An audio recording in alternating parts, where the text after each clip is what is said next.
السلام علیکم ورحمۃ اللہ.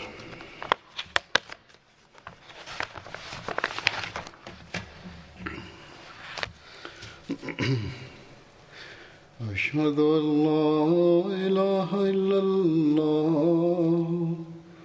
وحده لا شريك له وأشهد أن محمدا عبده ورسوله أما بعد فأعوذ بالله من الشيطان الرجيم بسم الله الرحمن الرحيم الحمد لله رب العالمين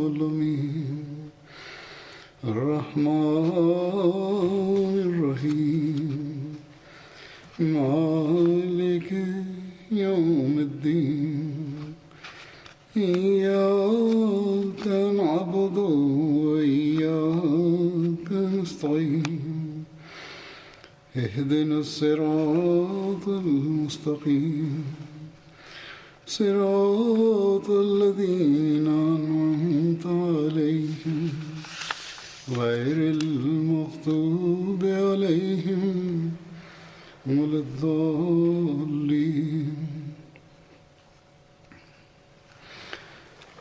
آج کل کے حالات کے مطابق اور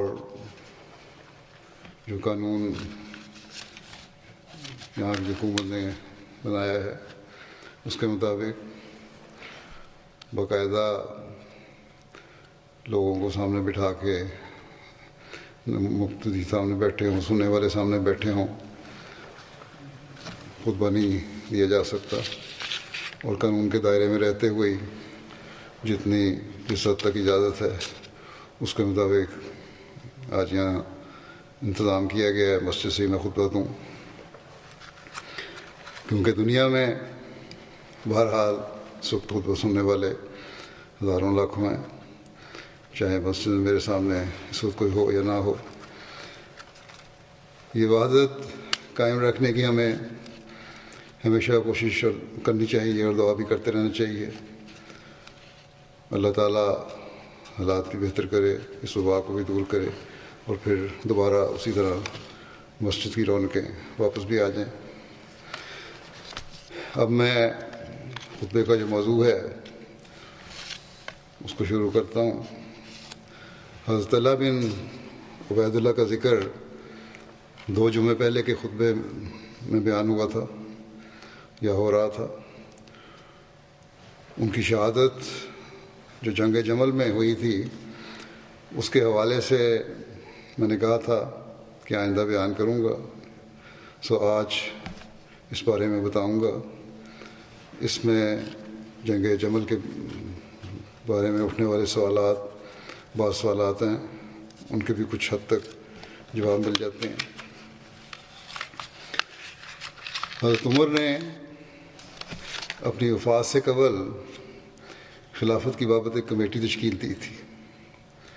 اس حوالے سے صحیح بخاری کی ایک روایت میں یہ تفصیل لکھی گئی ہے کہ جب حضرت عمر کی وفات کا وقت قریب تھا تو لوگوں نے کہا امیر المومنین وصیت کر دیں، کسی کو خلیفہ مقرر کر جائیں. انہوں نے فرمایا میں اس خلافت کا حقدار ان چند لوگوں سے بڑھ کر اور کسی کو نہیں پاتا کہ رسول اللہ صلی اللہ علیہ وسلم ایسی حالت میں فوت ہوئے کہ آپ ان سے راضی تھے. اور انہوں نے یعنی حضرت عمر نے پھر حضرت علی، حضرت عثمان، حضرت زبیر، حضرت طلحہ اور حضرت سعد اور حضرت عبد الرحمن بن عوف کا نام لیا اور کہا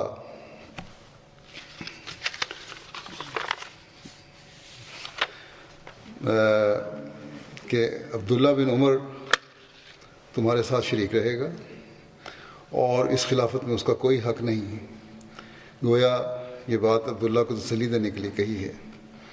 اگر خلافت سعد کو مل گئی پھر وہی خلیفہ ہو، ورنہ جو بھی تم میں سے امیر بنایا جائے وہ ساتھ سے مدد لیتا رہے، کیونکہ میں نے اس کو اس لیے معزول نہیں کیا کہ وہ کسی کام کے کرنے سے عاجز تھے، اور نہ اس لیے کہ کوئی خیانت کی تھی۔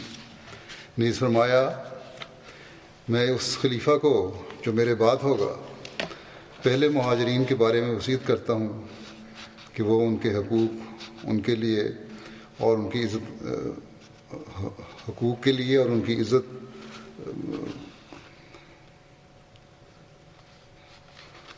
وہ ان کے حقوق ان کے لیے ان کے ادا کریں اور ان کی عزت کا خیال رکھیں، اور میں انصار کے متعلق بھی عمدہ سلوک کرنے کی وصیت کرتا ہوں کہ انہوں نے مہاجرین سے پہلے اپنے گھروں میں ایمان کو جگہ دی۔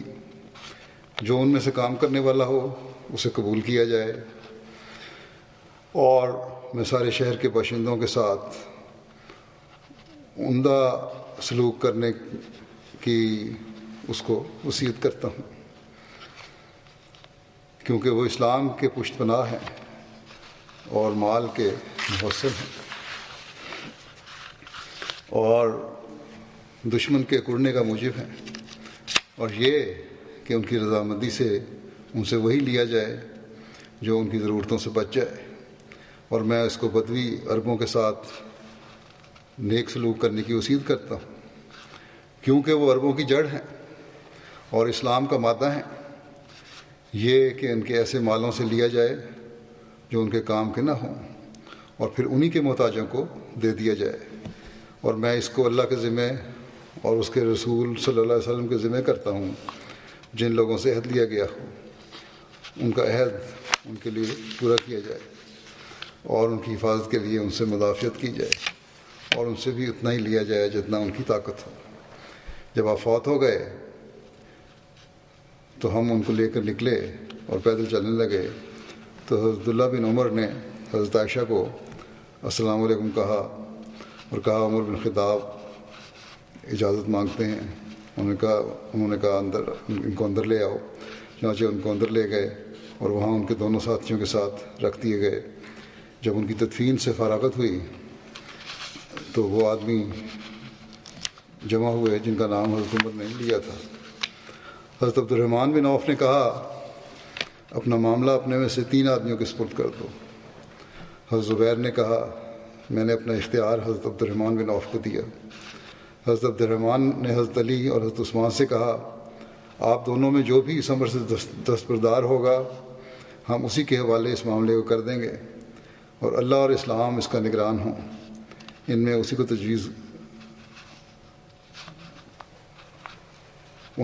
کو تجویز کرے گا جو اس کے نزدیک افضل ہے، یعنی اللہ تعالیٰ کے نزدیک افضل ہے۔ اس بات میں دونوں بزرگوں کو خاموش کر دیا، یعنی کہ انہوں نے کوئی جواب نہیں دیا۔ پھر حضرت عبد الرحمن نے کہا، کیا آپ اس معاملہ کو میرے سپرد کرتے ہیں؟ اور اللہ میرا نگران ہے کہ جو آپ میں سے افضل ہے اس کو تجویز کرنے کے متعلق کوئی بھی کمی نہیں کروں گا۔ دونوں نے کہا اچھا۔ پھر عبد الرحمن ان دونوں میں سے ایک کا ہاتھ پکڑ کر الگ لے گئے اور کہنے لگے، آپ صلی اللہ علیہ وسلم سے رشتہ کا تعلق ہے، اور اسلام میں بھی وہ مقام ہے جو آپ جانتے ہیں۔ اللہ آپ کا نگران ہے۔ بتائیں، اگر میں آپ کو امیر بناؤں تو کیا آپ ضرور انصاف کریں گے؟ اور اگر میں عثمان کو امیر بناؤں تو آپ اس کی بات سنیں گے اور ان کا حکم مانیں گے؟ پھر حضرت عبد الرحمن دوسرے کو تنہائی میں لے گئے اور ان سے بھی ویسے ہی کہا۔ جب انہوں نے پختہ عہد لے لیا تو کہنے لگے، عثمان آپ اپنا ہاتھ اٹھائیں، اور انہوں نے ان سے بیعت کی، اور حضرت علی نے بھی ان سے بیعت کی، اور گھر والے اندر آ گئے اور انہوں نے بھی اس سے بیعت کی۔ یہ بخاری کی روایت ہے۔ حضرت مسلم موعود رضی اللہ عنہ انتخاب خلافت حضرت عثمان کی تفصیل بیان کرتے ہوئے اس واقعہ کا یوں ذکر فرماتے ہیں کہ حضرت عمر جب زخمی ہوئے اور آپ نے محسوس کیا کہ اب آپ کا آخری وقت قریب ہے، تو آپ نے 6 آدمیوں کے متعلق وصیت کی کہ وہ اپنے میں سے ایک کو خلیفہ مقرر کر لیں۔ وہ 6 آدمی یہ تھے: حضرت عثمان، حضرت علی، حضرت عبد الرحمن بن عوف، حضرت سعد بن وقاص، حضرت زبیر اور حضرت طلحہ۔ اس کے ساتھ ہی حضرت عبداللہ بن عمر کو بھی آپ نے اس مشورے میں شامل کرنے کے لیے مقرر فرمایا، مگر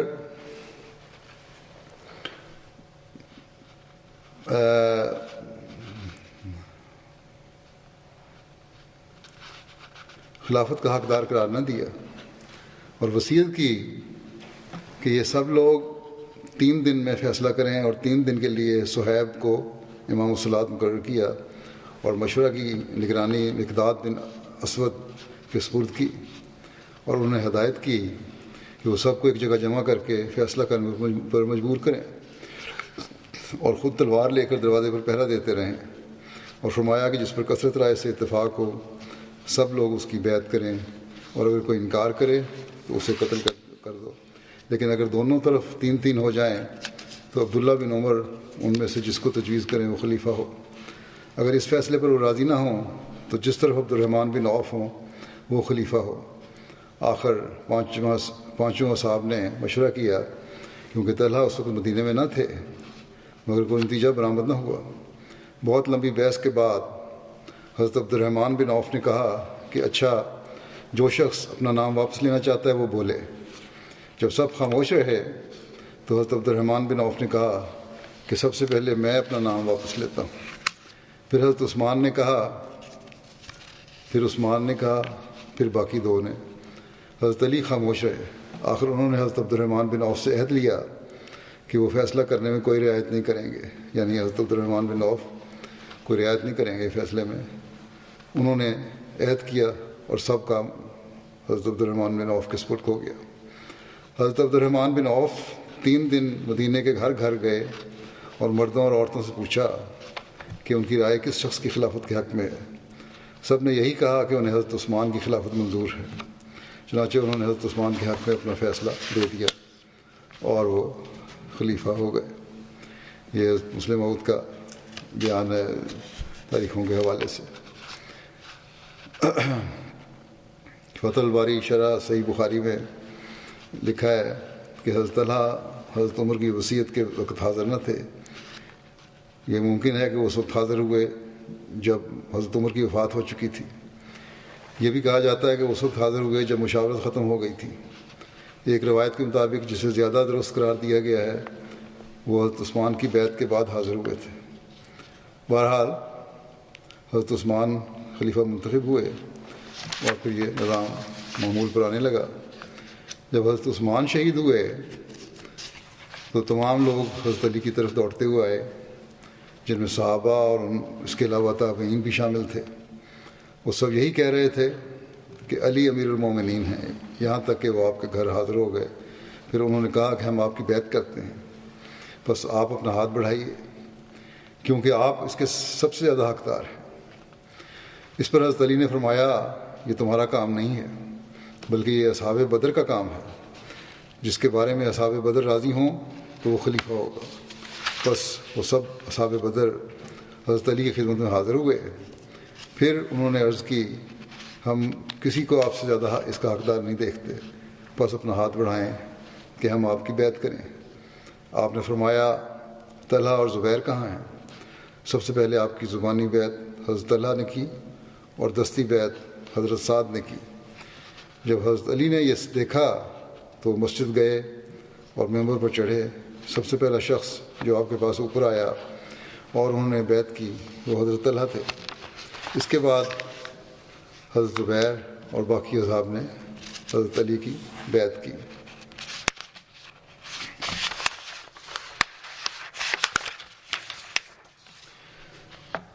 حضرت طلحہ اور حضرت زبیر اور حضرت عائشہ وغیرہ نے حضرت علی کی بیعت کی تھی یا نہیں، اس کا تذکرہ کرتے ہوئے حضرت مسلم موعود فرماتے ہیں، یہ ذکر آپ اپنی خواجہ ایک تقریر میں دے رہے ہیں کہ یا جہاں یہ ذکر ہے جہاں خواجہ کمال الدین صاحب کے بعض اعتراضوں کے جواب میں آپ نے یہ ذکر فرمایا، اور یہ ذکر انتہائی ضروری ہے بیان کرنا، اس لیے میں بیان کر رہا ہوں۔ آپ نے فرمایا حضرت مسلم موعود نے کہ طلحہ اور زبیر اور حضرت عائشہ کے بیعت نہ کرنے سے آپ حجت نہ پکڑیں، یعنی خواجہ صاحب وہ کہہ رہے ہیں ان کو انکار خلافت نہ تھا، بلکہ حضرت عثمان کے قاتلوں کا سوال تھا۔ پھر میں آپ کو بتاؤں، جس نے آپ سے کہا ہے کہ انہوں نے حضرت علی کی بیعت نہیں کی، وہ غلط کہتا ہے۔ حضرت عائشہ تو اپنی غلطی کا اقرار کر کے مدینہ جا بیٹھیں، اور طلحہ اور زبیر نہیں فوت ہوئے جب تک کہ بیعت نہ کر لی۔ چنانچہ چند حوالہ جات ذیل میں درج کیے جاتے ہیں۔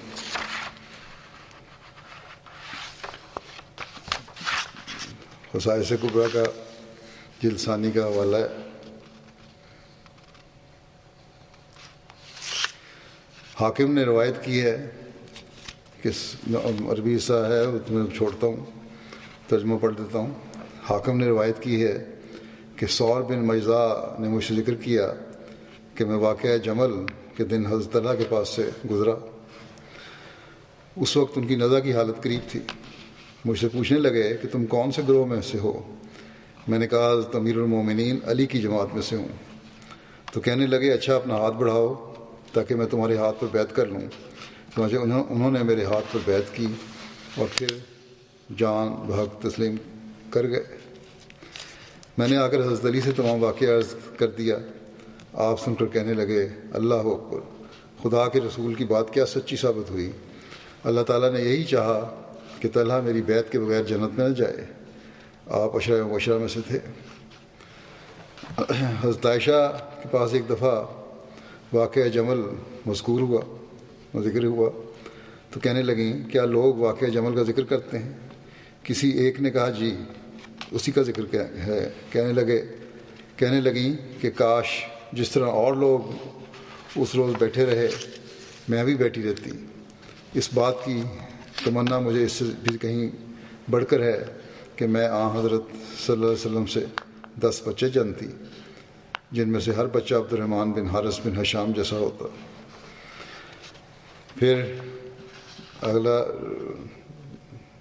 بات جو ہے وہ یہ ہے، اور طلحہ اور زبیر عشرہ مبشرہ میں سے بھی ہیں جن کی بابت حضرت صلی اللہ علیہ وسلم نے جنت کی بشارت دی ہوئی ہے، اور حضرت صلی اللہ علیہ وسلم کی بشارت کا سچا ہونا یقینی ہے۔ پھر یہی نہیں، انہوں نے خروج سے رجوع اور توبہ کر لی تھی۔ یہ بھی حوالہ مسلم نے دیا۔ حضرت عثمان کی شہادت، حضرت علی کی بیعت اور جنگ جمل کا تذکرہ بیان کرتے ہوئے حضرت مسلم فرماتے ہیں کہ قاتلوں کے گروہ مختلف جہات میں پھیل گئے تھے اور اپنے آپ کو الزام سے بچانے کے لیے دوسروں پر الزام لگاتے تھے۔ جب ان کو معلوم ہوا کہ حضرت علی نے مسلمانوں سے بیعت لے لی ہے تو ان کو آپ پر الزام لگانے کا عمدہ موقع مل گیا، اور یہ بات درست بھی تھی کہ آپ یعنی حضرت علی کے ارد گرد حضرت عثمان کے قاتلوں میں سے کچھ لوگ جمع بھی ہو گئے تھے۔ اس لیے ان مخالفین کو، منافقین کو الزام لگانے کا عمدہ موقع حاصل تھا۔ چنانچہ ان میں سے جو جماعت مکہ کی طرف گئی تھی اس نے حضرت عائشہ کو اس بات پر آمادہ کر لیا کہ وہ حضرت عثمان کے خون کا بدلہ لینے کے لیے جہاد کا اعلان کریں۔ چنانچہ انہوں نے اس بات کا اعلان کیا اور صحابہ کو اپنی مدد کے لیے طلب کیا۔ حضرت طلحہ اور زبیر نے حضرت علی کی بیعت اس شرط پر کر لی تھی کہ وہ حضرت عثمان کے قاتلوں سے جلد بدلہ لیں گے۔ انہوں نے جلدی کے جو معنی سمجھے تھے، یعنی ان دونوں نے، وہ حضرت علی کے نزدیک خلاف مصلحت تھی۔ ان کا خیال تھا کہ پہلے تمام صوبوں کا انتظام ہو جائے، پھر قاتلوں کو سزا دینے کی طرف توجہ کی جائے، کیونکہ اول مقدم اسلام کی حفاظت ہے۔ قاتلوں کے معاملے میں دیر ہونے سے کوئی حرج نہیں۔ اسی طرح قاتلوں کو تعین میں بھی اختلاف تھا۔ جو لوگ نہایت افسردہ شکلیں بنا کر سب سے پہلے حضرت علی کے پاس پہنچ گئے تھے اور اسلام میں تفرقہ ہو جانے کا اندیشہ ظاہر کرتے تھے، ان کی نسبت حضرت علی کو بالطبع شبہ نہ ہوتا تھا کہ یہ لوگ فساد کے بانی ہیں۔ دوسرے لوگ ان کو شبہ کرتے تھے۔ اس اختلاف کی وجہ سے طلحہ اور زبیر نے یہ سمجھا کہ حضرت علی اپنے عہد سے پھرتے ہیں، چونکہ انہوں نے ایک شرط پر بیعت کی تھی اور وہ شرط ان کے خیال میں حضرت علی نے پوری نہ کی تھی، اس لیے وہ شرعاً اپنے آپ کو بیعت سے آزاد خیال کرتے تھے۔ جب حضرت عائشہ کا اعلان ان کو پہنچا تو وہ بھی ان کے ساتھ جا ملے، یعنی حضرت عائشہ کے ساتھ، اور سب مل کر بصرہ کی طرف چلے گئے۔ بصرہ میں گورنر نے لوگوں کو آپ کے ساتھ ملنے سے باز رکھا، لیکن جب لوگوں کو معلوم ہوا کہ طلحہ اور زبیر نے صرف اکراہ سے اور ایک شرط سے مقید کر کے حضرت علی کی بیعت کی ہے، تو اکثر لوگ آپ کے ساتھ شامل ہو گئے۔ جب حضرت علی کو اس لشکر کا علم ہوا تو آپ نے بھی ایک لشکر تیار کیا اور بصرہ کی طرف روانہ ہوئے۔ بصرہ پہنچ کر آپ نے ایک آدمی کو حضرت عائشہ اور طلحہ اور زبیر کی طرف بھیجا۔ وہ آدمی پہلے حضرت عائشہ کی خدمت میں حاضر ہوا اور دریافت کیا کہ آپ کا ارادہ کیا ہے۔ انہوں نے جواب دیا کہ ہمارا ارادہ صرف اصلاح ہے۔ اس کے بعد اس شخص نے طلحہ اور زبیر کو بھی بلوایا اور ان سے پوچھا کہ آپ بھی اسی لیے جنگ پر آمادہ ہوئے ہیں؟ انہوں نے کہا کہ ہاں، جو وجہ بتائی تھی۔ اس شخص نے جواب دیا کہ اگر آپ کا منشا اصلاح ہے تو اس کا یہ طریق نہیں جو آپ نے اختیار کیا ہے، اس کا نتیجہ تو فساد ہے۔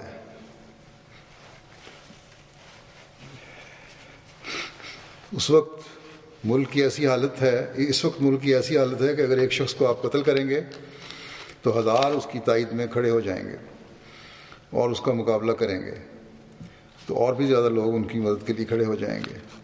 بس اصلاح یہ ہے کہ پہلے ملک کو اتحاد کی رسی میں باندھا جائے، پھر شریروں کو سزا دی جائے، ورنہ اس بدامنی میں کسی کو سزا دینا ملک میں اور فتنہ ڈلوانا ہے۔ حکومت پہلے قائم ہو جائے تو وہ سزا دے گی۔ یہ بات سن کر انہوں نے کہا کہ اگر حضرت علی کا یہی اندیہ ہے تو وہ آ جائیں، ہم ان کے ساتھ ملنے کو تیار ہیں۔ اس پر اس شخص نے حضرت علی کو اطلاع دی اور طرفین کے قائم مقام ایک دوسرے کو ملے اور فیصلہ ہو گیا کہ جنگ کرنا درست نہیں، صلح ہونی چاہیے۔ جب یہ خبر سبائیوں یعنی جو عبداللہ بن سوا کی جماعت کے لوگ اور قاتلین حضرت عثمان تھے ان کو تک پہنچی تو ان کو سخت گھبراہٹ ہوئی اور خفیہ ان کی ایک جماعت مشورے کے لیے اکٹھی ہوئی۔ انہوں نے مشورے کے بعد فیصلہ کیا کہ مسلمانوں میں صلح ہو جانی ہمارے لیے سخت مضر ہوگی، کیونکہ اسی وقت تک ہم حضرت عثمان کے قتل کی سزا سے بچ سکتے ہیں جب تک کہ مسلمان آپس میں لڑتے رہیں گے۔ اگر صلح ہو گئی اور امن ہو گیا تو ہمارا ٹھکانہ کہیں نہیں، اس لیے جس طرح سے ہو صلح نہ ہونے دو۔ اتنے میں حضرت علی بھی پہنچ گئے اور آپ کے پہنچنے کے دوسرے دن آپ کی اور حضرت زبیر کی ملاقات ہوئی۔ وقت ملاقات حضرت علی نے فرمایا کہ آپ نے میرے لڑنے کے لیے تو لشکر تیار کیا ہے، مگر کیا خدا کے حضور میں پیش کرنے کے لیے کوئی عذر بھی تیار کیا ہے؟ آپ لوگ کیوں اپنے ہاتھوں سے اس اسلام کے تباہ کرنے کے درپے ہوئے ہیں جس کی خدمت سخت جانکاہیوں سے کی تھی؟ کیا میں آپ لوگوں کا بھائی نہیں؟ پھر کیا وجہ ہے کہ پہلے تو ایک دوسرے کا خون حرام سمجھا جاتا تھا لیکن اب حلال ہو گیا؟ اگر کوئی نئی بات پیدا ہوئی ہوتی تو بھی بات تھی، جب کوئی نئی بات پیدا نہیں ہوئی تو پھر یہ مقابلہ کیوں ہے؟ اس پر حضرت طلحہ نے کہا کہ وہ بھی حضرت زبیر کے ساتھ تھے۔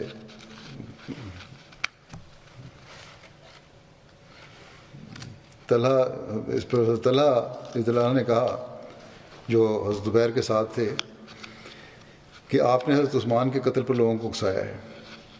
حضرت علی نے فرمایا کہ میں حضرت عثمان کے قتل میں شریک ہونے والوں پر لعنت کرتا ہوں۔ پھر حضرت علی نے حضرت زبیر سے کہا کیا تم کو یاد نہیں کہ رسول کریم صلی اللہ علیہ وسلم نے فرمایا تھا کہ خدا کی قسم تو علی سے جنگ کرے گا اور تو ظالم ہوگا۔ یہ سن کر حضرت زبیر اپنے لشکر کی طرف واپس لوٹے اور قسم کھائی کہ وہ حضرت علی سے ہرگز جنگ نہیں کریں گے، اور اقرار کیا کہ انہوں نے اجتہاد میں غلطی کی۔ جب یہ خبر لشکر میں پھیلی تو سب کو اطمینان ہو گیا کہ اب جنگ نہ ہوگی بلکہ صلح ہو جائے گی، لیکن مفسدوں کو سخت گھبراہٹ ہونے لگی، اور جب رات ہوئی تو انہوں نے صلح کو روکنے کے لیے تدبیر کی کہ ان میں سے جو حضرت علی کے ساتھ تھے انہوں نے حضرت عائشہ اور حضرت طلحہ اور زبیر کے لشکر پر رات کے وقت شب خون مار دیا، اور جو ان کے لشکر میں تھے انہوں نے حضرت علی کے لشکر پر شب خون مار دیا۔ جس کا نتیجہ یہ ہوا کہ ایک شور برپا ہو گیا اور ہر فریق نے خیال کیا کہ دوسرے فریق نے اس سے دھوکہ کیا، حالانکہ اصل میں یہ صرف سبائیوں کا ایک منصوبہ تھا۔ جب جنگ شروع ہو گئی تو حضرت علی نے آواز دی کہ کوئی شخص حضرت عائشہ کو اطلاع دے، شاید ان کے ذریعے سے اللہ تعالیٰ اس فتنے کو دور کر دے۔ چنانچہ حضرت عائشہ کا اونٹ آگے کیا گیا، لیکن نتیجہ اور بھی خطرناک نکلا۔ مفسدوں نے یہ دیکھ کر کہ ہماری تدبیر پھر الٹی پڑنے لگی ہے، حضرت عائشہ کے اونٹ پر تیر مارنے شروع کیے۔ حضرت عائشہ نے زور زور سے پکارنا شروع کیا کہ اے لوگو، جنگ کو ترک کرو اور خدا اور یوم حساب کو یاد کرو، لیکن مفسد باز نہ آئے اور برابر آپ کے اونٹ پر تیر مارتے چلے گئے۔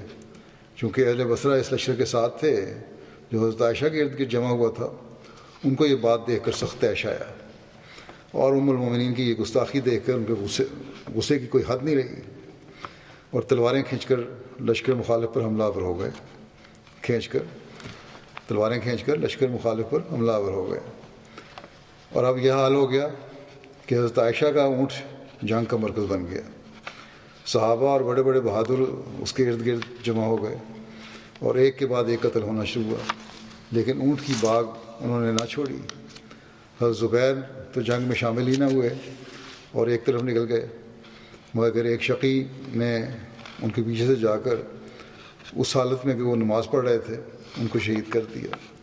حضرت طلحہ عین میدان جنگ میں ان مفسدوں کے ہاتھ سے مارے گئے۔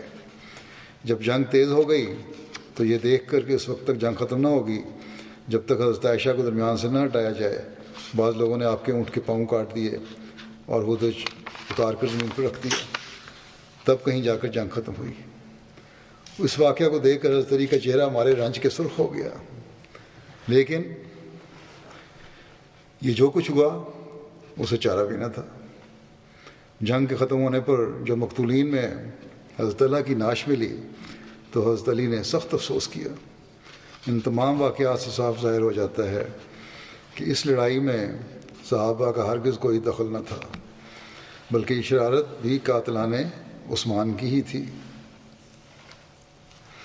اور یہ کہ طلحہ اور زبیر حضرت علی کے بیعت ہی میں فوت ہوئے، کیونکہ انہوں نے اپنے ارادے سے رجوع کر لیا تھا اور حضرت علی کا ساتھ دینے کا اقرار کر لیا تھا، لیکن بعض شریروں کے ہاتھوں سے مارے گئے۔ چنانچہ حضرت علی نے ان کے قاتلوں پر لعنت بھی کی۔ جنگ جمل اور حضرت طلحہ کی شہادت کا تذکرہ کرتے ہوئے حضرت مسلم موعود ایک اور جگہ فرماتے ہیں کہ انبیاء جب دنیا میں آتے ہیں تو ان کے ابتدائی ایام میں جو لوگ ایمان لاتے ہیں وہی بڑے سمجھے جاتے ہیں۔ ہر مسلمان جانتا ہے کہ رسول کریم صلی اللہ علیہ وسلم کے بعد حضرت ابوبکر، حضرت عمر، حضرت عثمان، حضرت علی، حضرت طلحہ، حضرت زبیر، حضرت عبد الرحمن بن عوف، حضرت سعد اور حضرت سعید وہ لوگ تھے جو بڑے سمجھے جاتے تھے، مگر ان کے بڑے سمجھے جانے کی وجہ یہ نہیں تھی کہ ان کو آرام زیادہ میسر آتا تھا، بلکہ ان کے بڑے سمجھے جانے کی وجہ یہ تھی کہ دین کی خاطر انہوں نے دوسروں سے زیادہ تکلیفیں برداشت کی تھیں۔ حضرت طلحہ رسول کریم صلی اللہ علیہ وسلم کے بعد بھی زندہ رہے، اور جب حضرت عثمان کی شہادت کے بعد مسلمانوں میں اختلاف پیدا ہوا اور ایک گروہ نے کہا کہ حضرت عثمان کے مارنے والوں سے ہمیں بدلہ لینا چاہیے، تو اس گروہ کے لیڈر حضرت طلحہ، حضرت زبیر اور حضرت عائشہ تھے۔ لیکن دوسرے گروہ نے کہا کہ مسلمانوں میں تفریقہ پڑ چکا ہے، آدمی مرا ہی کرتے ہیں، سر دست ہمیں تمام مسلمانوں کو اکٹھا کرنا چاہیے تاکہ اسلام کی شوکت اور اس کی عظمت قائم ہو، بعد میں ہم ان لوگوں سے بدلہ لے لیں گے۔ اس گروہ کے لیڈر حضرت علی تھے۔ یہ اختلاف اتنا بڑھا کہ حضرت طلحہ، حضرت زبیر اور حضرت عائشہ نے الزام لگایا کہ علی ان لوگوں کو پناہ دینا چاہتے ہیں جنہوں نے حضرت عثمان کو شہید کیا ہے، اور حضرت علی نے الزام لگایا کہ ان لوگوں کو اپنی ذاتی غرضیں زیادہ مقدم ہیں، اسلام کا فائدہ ان کے مد نظر نہیں۔ گویا اختلاف اپنی انتہائی صورت تک پہنچ گیا اور پھر آپس میں جنگ بھی شروع ہوئی، ایسی جنگ جس میں حضرت عائشہ نے لشکر کی کمان کی۔ حضرت طلحہ اور حضرت زبیر بھی اس لڑائی میں شامل تھے، جیسا کہ پہلے ذکر ہو ہوا ہے کہ شروع میں مخالفین میں شامل تھے، پھر حضرت زبیر تو حضرت علی کی بات سن کر علیحدہ ہو گئے تھے، اور دوسرے بھی صلح کرنا چاہتے تھے، لیکن پھر مخالفین جو تھے انہوں نے یا منافقین جو تھے یا فتنہ پرداز جو تھے انہوں نے پھر فتنہ ڈالا. لیکن بہرحال 2 گروہ تھے یہ اور لڑائی میں شامل. جب دونوں فریق میں جنگ جاری تھی تو ایک صحابی حضرت طلحہ کے پاس آئے اور ان سے کہا طلحہ تمہیں یاد ہے کہ فلاں موقع پر میں اور تم رسول کریم صلی اللہ علیہ وسلم کی مجلس میں بیٹھے ہوئے تھے کہ رسول کریم صلی اللہ علیہ وسلم نے فرمایا تھا طلحہ ایک وقت ایسا آئے گا کہ تم اور لشکر میں ہوگے اور علی اور لشکر میں ہوگا اور علی حق پر ہوگا اور تم غلطی پر ہوگے. حضرت طلحہ نے یہ سنا تو ان کی آنکھیں کھل گئیں اور انہوں نے کہا ہاں مجھے یہ بات یاد آ گئی ہے. اور میں اسی وقت لشکر سے نکل کر اور پھر اسی وقت لشکر سے نکل کر چلے گئے. جب وہ لڑائی چھوڑ کر جا رہے تھے تاکہ رسول کریم صلی اللہ علیہ وسلم کی بات پوری کی جائے تو ایک بدبخت انسان جو حضرت علی کے لشکر کا سپاہی تھا اس نے پیچھے سے جا کر آپ کو خنجر مار کر شہید کر دیا. حضرت علی اپنی جگہ پر بیٹھے ہوئے تھے. وہ جو قاتل تھا طلحہ کا وہ اس خیال سے کہ مجھے بہت بڑا انعام ملے گا دوڑتا ہوا آیا اور اس نے کہا کہ اے امیر المومنین, حضرت علی کو کہا آپ کو آپ کے دشمن کے مارے جانے کی خبر دیتا ہوں. حضرت علی نے کہا کون دشمن؟ اس نے کہا اے امیر المومنین میں نے طلحہ کو مار دیا ہے. حضرت علی نے فرمایا اے شخص میں بھی تجھے رسول کریم صلی اللہ علیہ وسلم کی طرف سے بشارت دیتا ہوں کہ تو دوزخ میں ڈالا جائے گا, کیونکہ رسول کریم صلی اللہ علیہ وسلم نے ایک دفعہ فرمایا تھا جب کہ طلحہ بھی بیٹھے ہوئے تھے اور میں بھی بیٹھا ہوا تھا کہ اے طلحہ تو ایک دفعہ حق و انصاف کی خاطر ذلت برداشت کرے گا اور تجھے ایک شخص مار ڈالے گا مگر خدا اس کو جہنم میں ڈالے گا. اس لڑائی میں جب حضرت علی اور حضرت طلحہ اور زبیر کے لشکر کی صفیں ایک دوسرے کے آمنے سامنے کھڑی ہوئیں تو حضرت طلحہ اپنی تائید میں دلائل بیان کرنے لگے. یہ اس وقت سے پہلے کی بات ہے جب ایک صحابی نے انہیں حدیث یاد دلائی تھی اور وہ جنگ چھوڑ کر چلے گئے تھے. وہ دلائل بیان کر ہی رہے تھے کہ حضرت علی کے لشکر میں سے ایک شخص نے کہا او ٹنڈے چپ کر. حضرت طلحہ کا ایک ہاتھ بالکل شل تھا, وہ کام نہیں کرتا تھا. جب اس نے کہا او ٹنڈے چپ کر تو حضرت طلحہ نے فرمایا کہ تم نے کہا تو یہ ہے کہ ٹنڈے چپ کر, مگر تمہیں پتہ بھی ہے کہ میں ٹنڈا کس طرح ہوا ہوں. احد کی جنگ میں جب مسلمانوں کے قدم اکھڑ گئے اور رسول کریم صلی اللہ علیہ وسلم کے ساتھ صرف 12 آدمی رہ گئے تو 3000 کافروں کے لشکر نے ہمیں گھیرے میں لے لیا اور انہوں نے چاروں طرف سے رسول کریم صلی اللہ علیہ وسلم پر تیر برسانے شروع کر دیے اس خیال سے کہ اگر آپ مارے گئے تو تمام کام ختم ہو جائے گا. اس وقت کفار کے لشکر کے ہر سپاہی کی کمان محمد رسول اللہ صلی اللہ علیہ وسلم کے منہ کی طرف تیر پھینکتی تھی. تب میں نے اپنا ہاتھ رسول کریم صلی اللہ علیہ وسلم کے منہ کے آگے کر دیا اور کفار کے لشکر کے سارے تیر میرے اس ہاتھ پر پڑتے رہے یہاں تک کہ میرا ہاتھ بالکل بیکار ہو کر ٹنڈا ہو گیا, مگر میں نے رسول کریم صلی اللہ علیہ وسلم کے منہ کے آگے سے اپنا ہاتھ نہیں ہٹایا.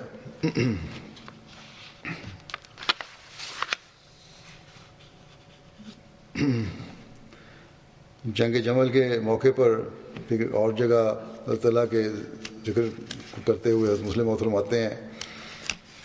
کسی نے کہا کہ وہ ٹنڈا مارا گیا. ایک صحابی نے جو اس بات کو سن رہے تھے کہا کم وقت تجھے معلوم ہے کہ وہ ٹنڈا کیسے ٹنڈا ہوا؟ جنگ احد کے موقع پر جب ایک غلط فہمی کی وجہ سے صحابہ کا لشکر میدان جنگ سے بھاگ گیا اور کفار کو یہ معلوم ہوا کہ رسول کریم صلی اللہ علیہ وسلم صرف چند افراد کے ساتھ میدان جنگ میں رہ گئے ہیں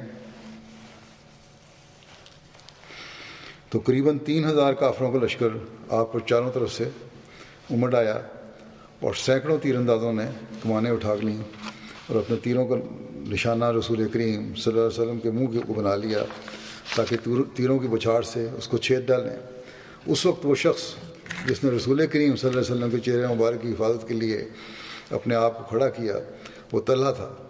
طلحہ نے اپنا ہاتھ رسول کریم صلی اللہ علیہ وسلم کے منہ کے آگے کھڑا کر دیا اور ہر تیر جو گرتا تھا بجائے آپ کے چہرے پر پڑنے کے طلحہ کے ہاتھ پر پڑتا تھا. اس طرح تیر پڑتے گئے یہاں تک کہ زخم معمولی زخم نہ رہے اور زخموں کی کثرت کی وجہ سے طلحہ کے ہاتھ کے پٹھے مارے گئے اور ان کا ہاتھ مفلوج ہو گیا. تو جس کو تم حقارت کے ساتھ ٹنڈا کہتے ہو اس کا ٹنڈا ہونا ایسی نعمت ہے کہ ہم میں سے ہر شخص اس برکت کے لیے ترس رہا ہے.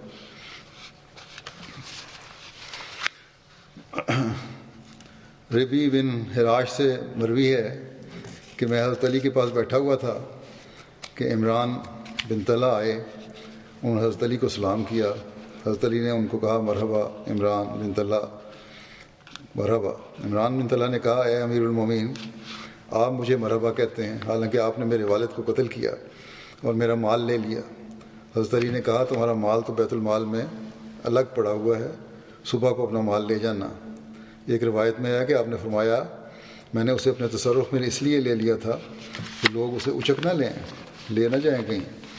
اور جہاں تک تمہارا یہ کہنا ہے کہ میں نے تمہارے والد کو قتل کر دیا، تو میں امید کرتا ہوں کہ میں اور تمہارے والد ان لوگوں میں سے ہوں گے جن کے متعلق اللہ تعالیٰ نے فرمایا ہے کہ وَنَزَعْنَا مَا فِي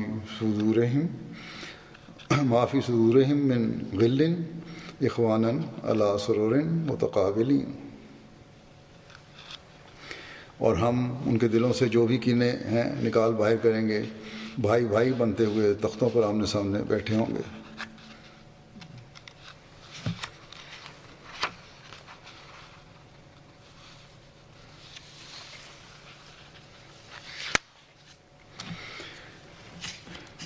محمد انصاری اپنے والد سے روایت کرتے ہیں کہ جنگ جمل کے روز ایک شخص حضرت علی کے پاس آیا اور کہا طلحہ کے قاتل کو اندر آنے کی اجازت دیں. راوی کہتے ہیں کہ میں نے حضرت علی کو کہتے سنا کہ اس قاتل کو دوزخ کی خبر سنا دو. حضرت طلحہ جب شہید ہوئے اور حضرت علی نے ان کو مقتول دیکھا کہ ان کے چہرے سے حضرت طلحہ کے چہرے پر سے مٹی پہنچنے لگے اور فرمایا اے ابو محمد، یہ بات مجھ پہ بہت شاک ہے کہ میں تجھ کو آسمان کے تاروں کے نیچے خاک آلودہ دیکھوں. پھر فرمایا میں اللہ کے حضور اپنے عیوب اور دکھوں کی فریاد کرتا ہوں. حضرت علی نے یہ فرمایا کہ میں اللہ کے حضور اپنے عیوب اور دکھوں کی فریاد کرتا ہوں. پھر حضرت اللہ کے لیے دعائے رحمت کی اور فرمایا کہ کاش میں اس دن سے 20 سال پہلے مر گیا ہوتا. حضرت علی اور ان کے ساتھی بہت روئے. حضرت علی نے ایک مرتبہ ایک شخص کو یہ شعر پڑھتے سنا وطن کانا یدنیہ الغنا من صدیق اذا ما هو استغنا ویعبد الفقر اذا ما هو استغنا ویعبده الفقر. وہ ایک ایسا نوجوان تھا جو دولت مندی اور غنی ہونے کی حالت میں دوستوں سے مل جل کر رہتا تھا اور محتاجی کے وقت ان سے کنارہ کشی کرتا تھا. حضرت علی نے فرمایا اس شعر کے مصداق تو ابو محمد طلحہ بن عبید اللہ تھے، اللہ ان پر رحم کرے. ان کے ذکر ختم ہوا. اب حالات جو ہیں آج کل کے، اس کے بارے میں ایک مسیم علیہ السلام کا ایک اقتباس بھی پڑھ دیتا ہوں. ایک موقع پر آپ نے مفتی صاحب کو فرمایا کہ مکانوں کو روشن رکھیں. اور آج کل گھروں میں تعاون کے دنوں کی بات ہے، گھروں میں خوب صفائی رکھنی چاہیے، کپڑوں کو بھی ستھرا رکھنا چاہیے. پھر فرمایا مسیح موعود علیہ السلام نے کہ آج کل دن بہت سخت ہیں اور ہوا زہریلی ہے اور صفائی رکھنا تو سنت ہے. قرآن شریف میں بھی لکھا ہے وَثِيَابَكَ فَطَہِّرْ وَالرُّجْزَ فَاہْجُرْ.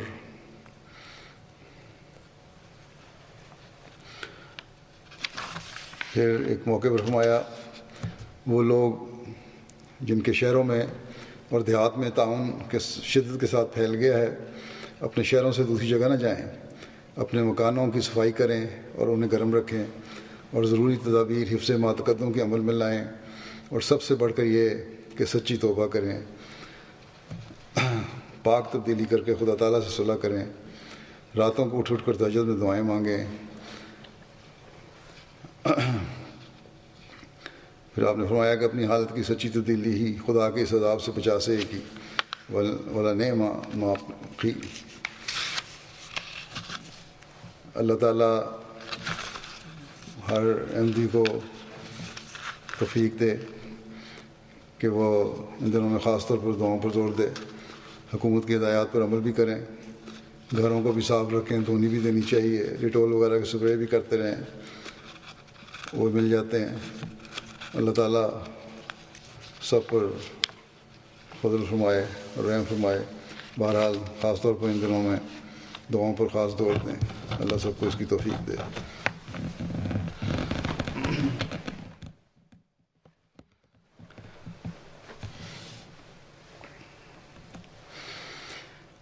الحمد لله نحمده ونستعينه ونستغفره ونؤمن به ونتوكل عليه ونعوذ بالله من شرور أنفسنا ومن سيئات أعمالنا من يهده الله فلا مضل له ومن يضلل فلا هادي له ونشهد أن لا إله إلا الله ونشهد أن محمدا عبده ورسوله عباد الله رحمكم الله إن الله يأمر بالعدل والإحسان وإيتاء ذي القربى وينهى عن الفحشاء والمنكر والبغي يعظكم لعلكم تذكرون اذكروا الله يذكركم وادعوه يستجب لكم ولذكر الله أكبر.